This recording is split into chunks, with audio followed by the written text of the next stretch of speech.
नमस्कार दोस्तों, फिर से स्वागत है हमारे नए वीडियो में। दोस्तों आज हम इस वीडियो में बताने वाले हैं कि एमएसएमई रजिस्ट्रेशन कैसे करते हैं, यानी कि उद्योग आधार रजिस्ट्रेशन कैसे करते हैं। सबसे पहले हमें कोई भी ब्राउजर ओपन कर लेना है और ब्राउजर के सर्च बार में हमें सर्च करना है उद्योग रजिस्ट्रेशन या उद्योग आधार। जैसे ही हम उद्योग आधार सर्च करेंगे तो यहाँ पे आप देख पा रहे हैं कि पहले वाले में ही दिया हुआ है Udyam registration, zero cost, no fee and free registration. यानी कि अगर आप इस लिंक से बनाते हैं तो आपको उद्यम रजिस्ट्रेशन के लिए कोई भी चार्ज देने का जरूरत नहीं है, ना ही कोई चार्ज लगता है। ये फ्री ऑफ कॉस्ट है सरकार की तरफ से। चलिए हम पहले वाले लिंक पे क्लिक कर लेते हैं, उद्यम रजिस्ट्रेशन जीरो कॉस्ट वाले पे। जैसे ही हम उद्यम रजिस्ट्रेशन वाले पे क्लिक करेंगे इस तरह से इंटरफेस ओपन हो जाएगा। ओपन होने के बाद यहाँ पे आप देख पा रहे हैं पहले वाले ऑप्शन में ही दिया हुआ है वेलकम टू रजिस्टर हेयर, यानी कि for new entrepreneurs who are not registered at MSME और दोज विथ EM2। आपको पहले वाले, अगर आप नए हैं तो आपको पहले वाले बॉक्स पे क्लिक करना है, और अगर पहले से आपका किया हुआ है तो आप री रजिस्टर पे आप क्लिक कर सकते हैं। चलिए हम नए हैं इसलिए पहले वाले बॉक्स पे क्लिक कर देते हैं। जैसे ही पहले वाले बॉक्स पे क्लिक करेंगे इस तरह से एक फॉर्म ओपन हो जाएगा, उद्यम रजिस्ट्रेशन फॉर्म।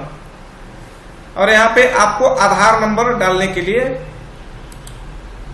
बोलेगा। अब यहाँ पे आधार नंबर डाल देना है, यहाँ पे उद्यमी का नाम डाल देना है। चलिए हम आधार नंबर डाल देते हैं और उद्यमी का नाम डाल देते हैं। आधार नंबर और नाम डालने के बाद यहाँ पे हमें वैलिडेट एंड जनरेट OTP पे क्लिक करना होता है। चलिए हम इस पे क्लिक कर देते हैं। जैसे ही वैलिडेट OTP पे क्लिक करेंगे, सर्वर का इशू है, एक दो बार ट्राई ले लिया जाए। वैलिडेट एंड जनरेट OTP पे क्लिक करते हैं तो आपके आधार में जो मोबाइल नंबर रजिस्टर्ड है उस मोबाइल नंबर पे OTP चला जाता है। चलिए हम OTP डाल देते हैं।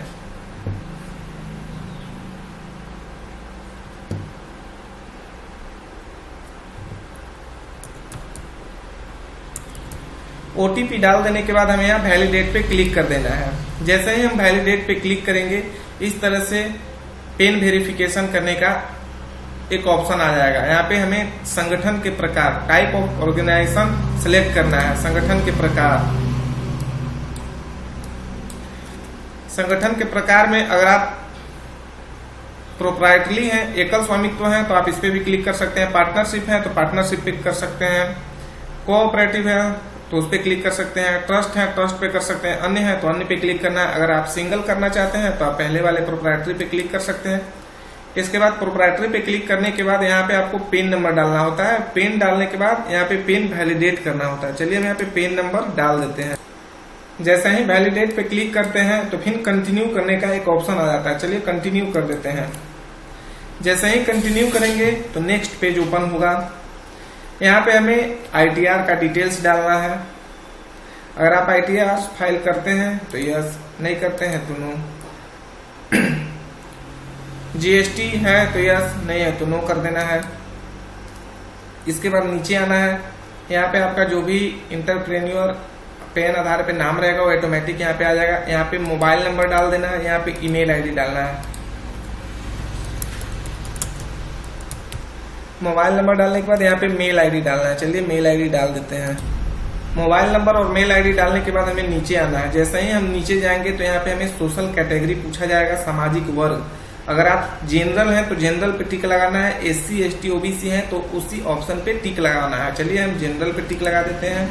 इसके बाद यहाँ पे जेंडर पूछा जा रहा है, मेल है, फीमेल है, अदर है। चलिए हम यहाँ पे जेंडर पे टिक लगा देते हैं।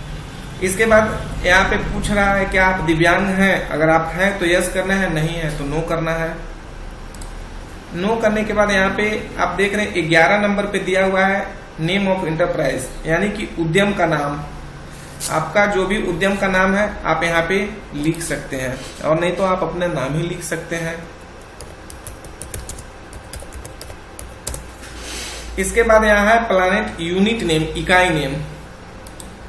चलिए हम यूनिट इकाई नेम लिख देते हैं। प्लांट यूनिट नेम, इकाई नेम में आपको डाल देना है कि अगर आपका एक से अगर ज्यादा बिजनेस है तो वो सारे बिजनेस को यहाँ पे आपका यूनिट ऐड करना होता है। फिलहाल मेरे पास एक बिजनेस है तो हम यहाँ पे एक ऐड कर देते हैं।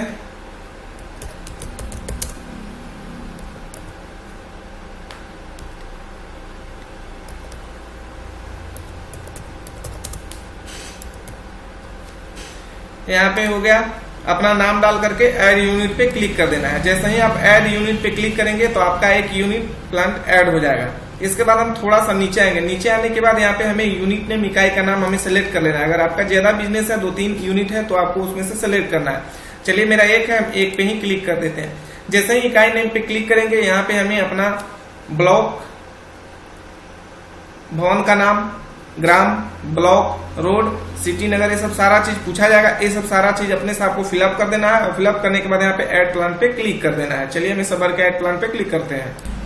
जैसे ही यहाँ पे आप अपना एड्रेस और ऑफिशियली एड्रेस डाल देते हैं, तो डालने के बाद यहाँ पे आता है एक तो लैटिट्यूड और लॉन्गिट्यूड, यानी कि लैट लॉन्ग। यहाँ पे हमें गेट लैट लॉन्ग पे क्लिक कर देना है। जैसे ही गेट लैट लॉन्ग पे क्लिक करेंगे तो यहाँ पे हमें एक उद्यम रजिस्ट्रेशन फॉर्म का लैटिट्यूड और लैट लॉन्ग आएगा। यहाँ पे हमें अपना जो भी एरिया है उस पे हम सिलेक्ट करेंगे।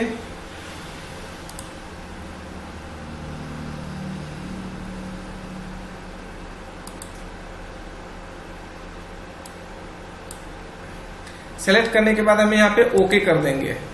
जैसे ही हम ओके करेंगे और नीचे आएंगे, नीचे आने के बाद यहाँ पे 14 नंबर में आप देख पा रहे हैं, 14 नंबर में पूछ रहा है कि क्या आपके पास यूएम रजिस्ट्रेशन नंबर पहले से है। अगर आपके पास है तो EM2 प्रीवियस EM पे क्लिक करके कर सकते हैं, और नहीं है तो नोट अवेलेबल यानी कि NA पे क्लिक कर देना है। NA पे क्लिक करने के बाद हमें आना है 15 नंबर पे। 15 नंबर पे दिया हुआ है स्टेटस ऑफ इंटरप्राइजेस का। यहाँ पे ए में पूछ रहा है कि डेट ऑफ इनकॉर्पोरेशन रजिस्ट्रेशन, यानी कि आपका बिजनेस कब से स्टार्ट हुआ है, कब से आपका चालू है। इसके बाद बी में यहाँ पूछ रहा है कि आपका बिजनेस रेडी है, यानी कि चालू हालत में है या अभी स्टॉप है। अगर चालू है तो यस कर देना है, और यहाँ पे डेट में आपको कब से आप स्टार्ट करना चाहते हैं यहाँ पे मेंशन कर देना है 15 नंबर में। चलिए हम ये सब सारे मेंशन कर देते हैं। स्टेटस ऑफ एंटरप्राइज में करने के बाद यहाँ पे 16 नंबर में हमें डालना होता है बैंक डिटेल्स, यानी कि बैंक का विवरण। यहाँ पे हमें बैंक का नाम डाल देना है, जिस बैंक में आपका अकाउंट हो, IFSC कोड डाल देना है, बैंक अकाउंट नंबर डाल देना है। इसके बाद यहाँ पे हमें मेजर एक्टिविटी ऑफ यूनिट डाल देना है, इकाई की प्रमुख गतिविधि, यानी कि अगर आपका मैन्युफैक्चरिंग है और या सेवा है, दोनों में से जिस भी आपका जो भी जिस प्रकार का बिजनेस है उस पर आपको क्लिक कर देना। अगर आप मैन्युफैक्चरिंग करते हैं तो मैन्युफैक्चरिंग पे, और नहीं तो अगर आप सर्विस सेवा देते हैं तो सर्विस पे क्लिक करना होता है। चलिए हम 16 और 17 फॉर्म नंबर भर लेते हैं। इसके बाद 18 में आते हैं। दोस्तों अगर आप मैन्युफैक्चरिंग पे क्लिक करते हैं तो आपको यहाँ पे ट्रेडिंग चूज करना होगा। अगर आप सर्विस यहाँ पे सर्विस पे क्लिक करते हैं तो यहाँ पे आपको नॉन ट्रेडिंग यानी कि गैर व्यापारिक पे क्लिक करना होगा। इसके बाद आते हैं नीचे 18 नंबर पे। यहाँ पे हमें NIC कोड सेलेक्ट करना होता है। NIC कोड सेलेक्ट करने के लिए आपको अपना जो भी बिजनेस है उसका 2-4 अक्षर यहाँ पे टाइप करना होता है। जैसे कि मान लीजिए गिफ्ट कॉर्नर हो गया,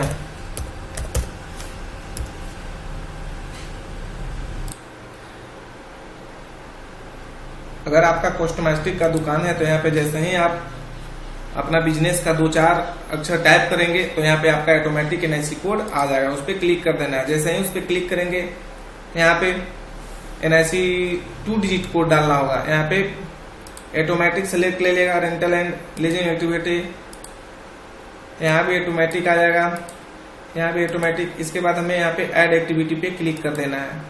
जैसा ही हम ऐड एक्टिविटी पे क्लिक करेंगे तो यहाँ पे मेरा NIC कोड सिलेक्ट हो जाएगा। अब यहाँ पे हमें 19 नंबर पे सिलेक्ट करना है कि कितने व्यक्ति हमारे यहाँ एम्प्लॉय हैं, मतलब काम कर रहे हैं। पुरुष कितने हैं, स्त्री कितने हैं, अदर में 0, टोटल 3। इसके बाद यहाँ पे टिक लगा देना है, वो ऑटोमेटिक लगा हुआ आएगा। इसके बाद नीचे आएंगे जो कि है इन्वेस्टमेंट, प्लांट ऑफ मशीनरी और इक्विपमेंट। चलिए इसमें हम फिलअप कर देते हैं। अगर आपको इसके बारे में नहीं पता चल रहा है तो आप इसको 0 रख सकते हैं। अगर आपका नया बिजनेस है तो आप इसमें टर्नओवर 0 कर सकते हैं। अगर पुराना ITR बायोग्राफ फाइल करते हैं तो ऑटोमेटिक आपका फिलअप ले लेगा। इसके बाद हमें आना है 22 नंबर पे। 22 नंबर में दिया हुआ है कि are you interested in getting registered on government e market GM पोर्टल। अगर GM पोर्टल पे आप रजिस्ट्रेशन करना चाहते हैं तो यस करना है, नहीं तो नहीं कर देना है। अगर आप TREDS पोर्टल पर रजिस्ट्रेशन करना चाहते हैं तो यस कर देना है, नहीं तो नहीं कर देना है। इसी प्रकार से आपको अगला वाला भी अगर यस करना है तो नहीं कर सकते हैं। अगर NCS पोर्टल पर रजिस्ट्रेशन करना चाहते हैं तो अगर B2B पोर्टल पे करना चाहते हैं तो यस, इसमें आपको यस करना जरूरी है। और यहाँ पे interested in availing free in domain and business email ID अगर करना है तो यस कर सकते हैं, नहीं तो नो भी कर सकते हैं, कोई दिक्कत नहीं है। इसके बाद जिला उद्योग कार्यालय का ऑटोमेटिक फॉर्म फिलअप आ जाएगा। यहाँ पे हमें सबमिट गेट फाइनल ओटीपी पे क्लिक कर देना है। जैसे ही सबमिट फाइनल ओटीपी पे क्लिक करेंगे इस तरह से एक मैसेज देगा कि are you sure that you have entered correct data, please check your mobile number is correct. आपका सब चीज सही है कि नहीं, एक बार आप मिला लीजिए, इसके बाद ओके करना है। अगर आपका सब चीज सही है तो आप ओके कर लीजिए। जैसे ही आप ओके करेंगे तो यहाँ पे आपका एक आधार पे ओटीपी जाएगा मोबाइल नंबर पे, आधार रजिस्टर्ड मोबाइल नंबर पे यहाँ पे ओटीपी डाल देना है। चलिए हम ओटीपी डाल देते हैं और सत्यापन कोड यानी कि वेरिफिकेशन कोड डाल करके फाइनल सबमिट पे क्लिक करते हैं। कैप्चा कोड डाल देने के बाद हमें यहाँ पे फाइनल सबमिट पे क्लिक करना है। चलिए हम फाइनल सबमिट पे क्लिक कर देते हैं। जैसे ही फाइनल सबमिट पे क्लिक करेंगे एक बार फिर से डाटा मिलाने को बोलेगा, यानी कि यहाँ पे बोल रहा है are you sure that you have entered correct data after submit you will not able to change data, यानी कि अगर आप एक बार सबमिट कर देते हैं तो आप अपना डाटा चेंज नहीं कर सकते हैं। चलिए हम ओके करते हैं। जैसे ही हम ओके करेंगे तो आप यहाँ पे देख पा रहे हैं कि एक मैसेज दिया कि उद्यम रजिस्ट्रेशन सक्सेसफुली सबमिट योर उद्यम रजिस्ट्रेशन नंबर इज इतना। तो दोस्तों इस प्रकार से आप अपना उद्यम रजिस्ट्रेशन ऑनलाइन कर सकते हैं और रजिस्ट्रेशन कर सकते हैं। अगर आपको कोई भी दिक्कत आता है तो आप कमेंट बॉक्स में जाकर के कमेंट कर सकते हैं क्या दिक्कत है, उसका रिप्लाई आपको तुरंत मिलेगा। धन्यवाद। और अगर हमारी वीडियो आपको पसंद आया हो तो प्लीज चैनल को सब्सक्राइब कीजिएगा, लाइक कीजिएगा और दोस्तों के साथ शेयर कीजिएगा।